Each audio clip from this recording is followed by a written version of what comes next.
বাঁচতে চাও দেশ ছেড়ে চলে যাও, কিংসফোর্ড যদি বাঁচতে চাও দেশ ছেড়ে চলে যাও, কিংসফোর্ড যদি বাঁচতে চাও দেশ ছেড়ে দেশ ছাড়ো। আমরা স্বাধীনতা চাই, আমরা স্বাধীনতা চাই। মানবো না, দেশ বাঁচাও, দেশ বাঁচাও।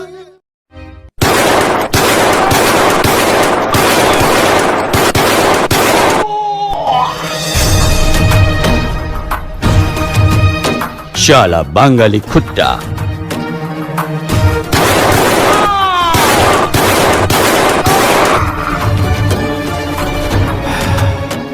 My name is Kingsford.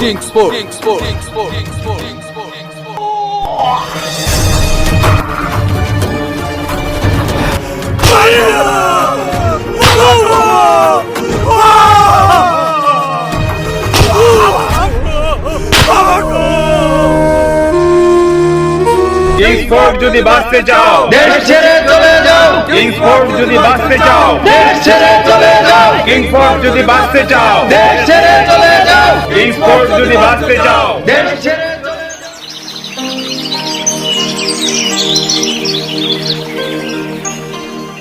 1889 সাল 3রা ডিসেম্বর মেদিনীপুর জেলার শহর থেকে কিছুটা দূরে হাবিবপুর গ্রাম।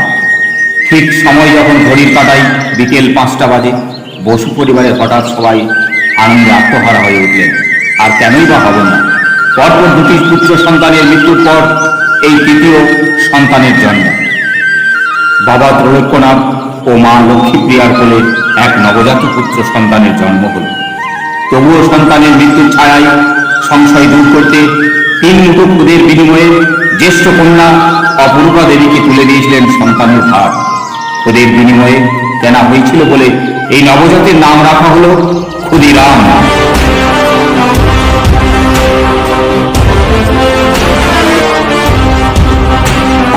কিন্তু দেখো বিধির বিধান, মাত্র 6 বছর বয়সে প্রথমে বাবা, তারপর মা, দুইজনকে হারালেন ক্ষুদিরাম। বড় দিদি অপরূপা ভাই ক্ষুদিরামকে অনেক ভালোবাসতেন বলেই সেই দিন থেকে তার সমস্ত ভার নিজের মাথায় তুলে নিলেন। দিদি অপরূপা কোনোদিন মা হারার কষ্ট তাকে বুঝতে দেননি, খুব যত্ন সহকারে আগলে রাখতেন তাকে। দিদি অপরূপা ক্ষুদিরামকে তমলুকের হ্যামিল্টন ও পরবর্তীকালে মেদিনীপুরের কলেজিয়েট স্কুলে তাকে ভর্তি করেন। কিন্তু ছোটবেলা থেকে ক্ষুদিরাম খেলাধুলা, লাঠি খেলা, গাছে চড়া, সাঁতার কাটা এইসব কাজে খুব পটু ছিলেন। বিদ্যালয়ের পঠন পাঠন তার একদমই ভালো লাগতো না। ছোটবেলা থেকে ক্ষুদিরামের দৃঢ় সাহস, একাগ্রতা, সব মনোভাবনা, অন্যের দোষ নিজে বহন করা, এইসব স্বভাব তার দিদি অপরূপা সহ তার সহপাঠী বিদ্যালয়ের শিক্ষক সবার মন কাড়তেন বারবার। কিন্তু ঠিক যখন 14 বছর, ক্ষুদিরাম একদিন হঠাৎ বিদ্যালয় থেকে ফেরার পথে কোলাহল সহ একগুচ্ছ লোককে তার দিকে আসতে দেখলেন। ক্ষুদিরাম তখন বুঝতে না পেরে গাছের তলায় লুকিয়ে পড়েন। আমরা স্বাধীনতা চাই, আমরা স্বাধীনতা চাই। মানবো না, দেশ বাঁচাও, দেশ বাঁচাও। 1905 সালে বঙ্গভঙ্গ অর্থাৎ ভারতকে ভেঙে ইংরেজরা দুটো ভাগে ভাগ করতে চান। তার বিরুদ্ধে সেই যুগের প্রখ্যাত বিপ্লবী হেমচন্দ্র, জ্ঞানেন্দ্রনাথ, সত্যেন্দ্রনাথ, অরবিন্দ ঘোষ সহ আরো সহকর্মী ইংরেজদের বিরুদ্ধে সহ সংগঠন করে গড়ে তোলার জন্য মেদিনীপুরে এসেছেন। ইংরেজদের প্রতি দৃঢ় ঘৃণা ক্ষুদিরামের ছোটবেলা থেকেই ছিল। তিনি বুঝতে পারতেন তিনি আর একা নন, এই দেশ, এই মানুষ সমস্ত তার আপন। অন্যায় অত্যাচারের বিরুদ্ধে আর দয়ার প্রাণ নয়, অত্যাচারের বিরুদ্ধে নির্দিষ্ট জবাব দিতে মৃত্যুকে ভয় না করুন, এগিয়ে যেতে হবে। খেলাধুলার বয়সে দেশের প্রতি ক্ষুদিরামের দৃঢ় চিন্তা ভাবনা যেন তাকে সবার থেকে আলাদা করে। তাই তিনি আর থাকতে না পেরে মাইল পথ হেঁটে বিপ্লবী হেমচন্দ্রের সাথে দেখা করতে গেলেন। তিনি হঠাৎ বিপ্লবী হেমচন্দ্রের সাইকেল দেখতে পেয়ে তাকে দাঁড়ানোর জন্য জানান। বিপ্লবী হেমচন্দ্র রীতিমতো সাইকেল থেকে নেমে এবং বালকের কথা শোনেন। এই ছেলে, কি হলো? কি দরকার তো? আমায় ওই রিভলভারটা দেবে? কেন, কি করবি? আমি অত্যাচারী ইংরেজকে হত্যা করব। এটা খেলার জিনিস নয় রে খোকা, এটা খেলার জিনিস নয়।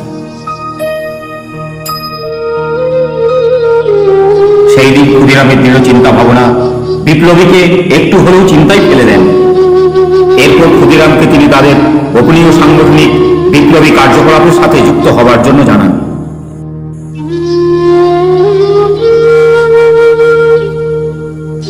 কিছুদিন দলে কাজ করাতেই তার দৃঢ় চিন্তা ভাবনা সবার মনে জায়গা করে নিল। দলের মতামতে বিহারের হয়ে সাংগঠনিক কাজে যুক্ত থাকা বিপ্লবী প্রফুল্ল চাকি আর ক্ষুদিরামের ভার পড়ল এক বড় কাজে। বিহারের মজফরপুরে থাকা অত্যাচারী জেলা শাসক কিংসফোর্ডকে হত্যা করার দায়িত্ব।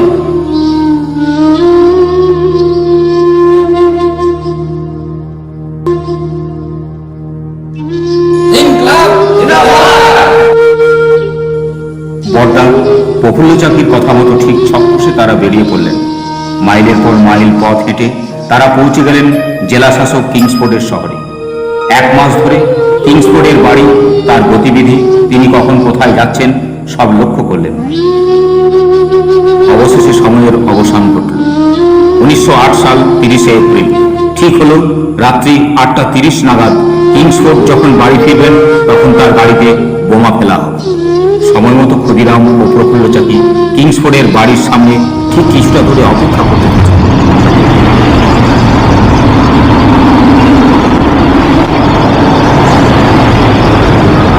ঠিক সময় ঘড়ির কাঁটায় যখন 8:30 স্থানীয় ইউরোপীয় ক্লাব থেকে একটা গাড়ি বের হয়ে কিংসফোর্ডের বাড়ির সামনে আসতেই তারা বোমা ছোড়ে।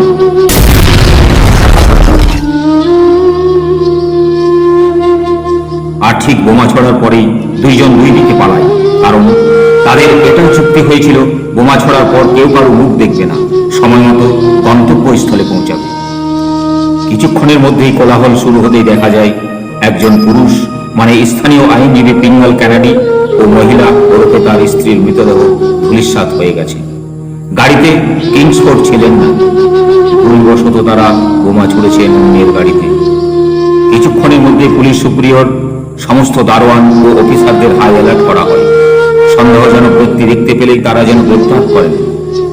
ক্ষুদিরাম সারা রাত হেঁটে ক্লান্ত হয়ে ঠিক ভোরবেলায় এক দোকান থেকে সামান্য মুড়ি নিয়ে গাছের তলায় খেতে বসেন। ঠিক সেই সময় স্থানীয় পুলিশের তাকে সন্দেহ হয় এবং তাকে গ্রেপ্তার করেন। ক্ষুদিরামকে গ্রেপ্তার করতেই তাকে বোমার ব্যাপারে জিজ্ঞাসা করা হয় এবং ক্ষুদিরাম নির্ভয়ে এতটুকু দ্বিধাবোধ না করে সব সত্যি কথা বলে দেন। অন্যদিকে প্রফুল্ল চাকি গোমোর উদ্দেশ্যে ট্রেন ধরে চলে যান, কিন্তু রেল স্টেশন থেকে নির্ভয়ে বের হতেই ট্রেনে থাকাকালীন কিছু ব্যক্তির ওপর তার সন্দেহ জাগে এবং পুলিশের তদন্তকারী দল তাকে ধরার চেষ্টা করেন, কিন্তু প্রফুল্ল চাকি ইংরেজদের হাতে সমর্পণ করবেন না বলেই ধুতির কোচর থেকে রিভলভার বের করে নিজের মাথায় গুলি করেন। সেই কুখ্যাত খুনি ক্ষুদিরাম, যে খুনি আমাদের প্রাণ প্রিয় ইংরেজদেরকে এদেশ থেকে তাড়াতে চায়। বহুবার বোমা নিক্ষেপ করে অনেক ইংরেজদেরকে সে খুন করেছে এবং আমাদের ডাকপিয়নের কাছ থেকে ইংরেজদের অনেক টাকা মালামাল লুট করেছে। ইংরেজদের বিরুদ্ধে আমাদের ভারতবর্ষের লোকদেরকে খেপিয়ে তুলেছে।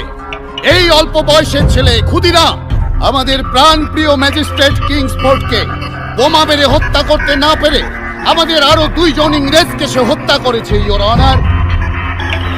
শুধু তাই নয় ইওর অনার, ওকে ধরার সময় আমাদের আরো 2 জন পুলিশকে সে জখম করেছে। এই সেই 2 জন নিরীহ পুলিশ, ইওর অনার। এতেই প্রমাণ হয় ক্ষুদিরাম একজন কুখ্যাত খুনি। এই সব অপরাধের জন্য তাকে ক্ষমা করা যায় না। আমি তার ঘৃণ্য অপরাধের জন্য সর্বোচ্চ শাস্তি, মৃত্যুদণ্ড দাবি করছি your honour. That's all your honour. এই মামলার প্রধান আসামি ক্ষুদিরামকে সাক্ষী প্রমাণের ভিত্তিতে দোষী সাব্যস্ত করে আদালত 302 ধারা মোতাবেক এই মামলার সর্বোচ্চ শাস্তি মৃত্যুদণ্ড প্রদান করিল। Thank you your honour. তাকে ফাঁসির দড়িতে ঝুলিয়ে এই মৃত্যুদণ্ড কার্যকর করার নির্দেশ দিল আদালত। ক্ষুদিরামের দৃঢ় সাহস ও অমানবিক আচরণ দেখে আদালতের বিচারপতি হতভম্ব হয়ে গিয়েছিলেন। ক্ষুদিরাম কাঠগড়ায় দাঁড়িয়ে থেকে হাসতে থাকেন এবং জোর গলায় ইনকলাব জিন্দাবাদ বলে চিৎকার করতে থাকেন। অবশেষে প্রধান বিচারকের নির্দেশ অনুযায়ী 1908 সালে 11ই আগস্ট মাত্র 18 বছর বয়সে ভোরবেলায় ক্ষুদিরামকে ফাঁসির নির্দেশ দেওয়া হয়। একবার বিদায় দেহ মা, তুমি যে একেবারে বাচ্চা ছেলে বাবা। কে আপনি? তোমাকে গীতা পড়ে শোনাবার ভার পড়েছে। বসো বাবা, বসো বসো। শোনান না আপনি।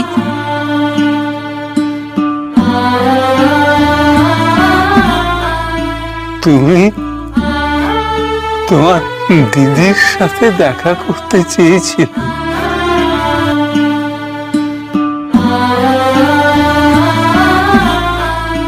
তুমি মনে কোনো কষ্ট রেখো না বাবা।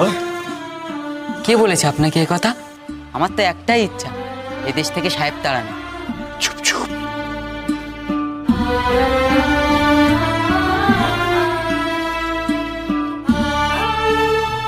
গীতা শোনাবেন না আমায়? হ্যাঁ বাবা, শোনাবো।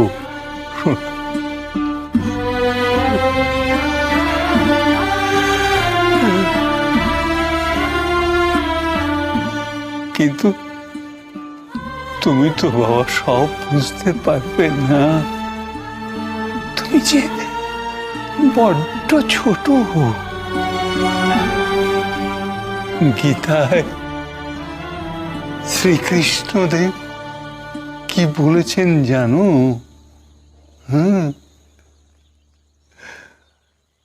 কর্মতেই তোমার সমস্ত কিছু।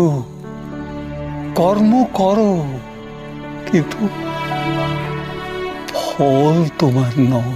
জানি তো, কর্ম মানে তো দেশের জন্য কিছু করা, তাই না? আমি একটা মন্ত্র শোনাবো। শোনাও না বাবা। বন্দে মাতারাম,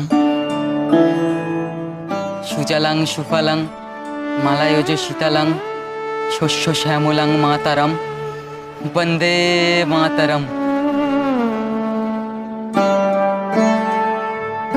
একে কি ধাতু দিয়ে গড়েছ ঠাকুর? এ ছেলে তো মৃত্যুকে বরণ করছে বলে মনে হচ্ছে। এই শেষ সময়ে তাকে আর আমি কি শান্তি দেব? আর কি বা সান্ত্বনা দেব?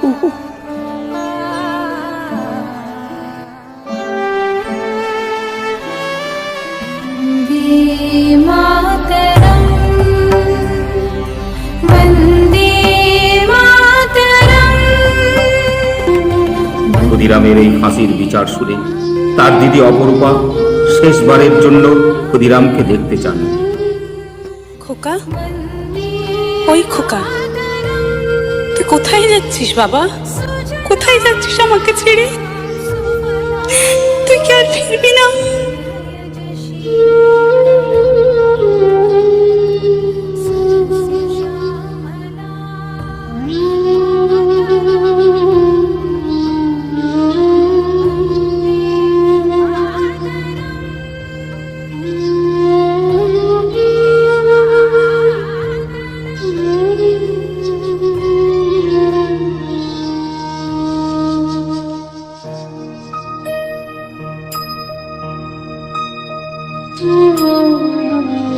একবার বিদায় দে মা, ঘুরে আসি।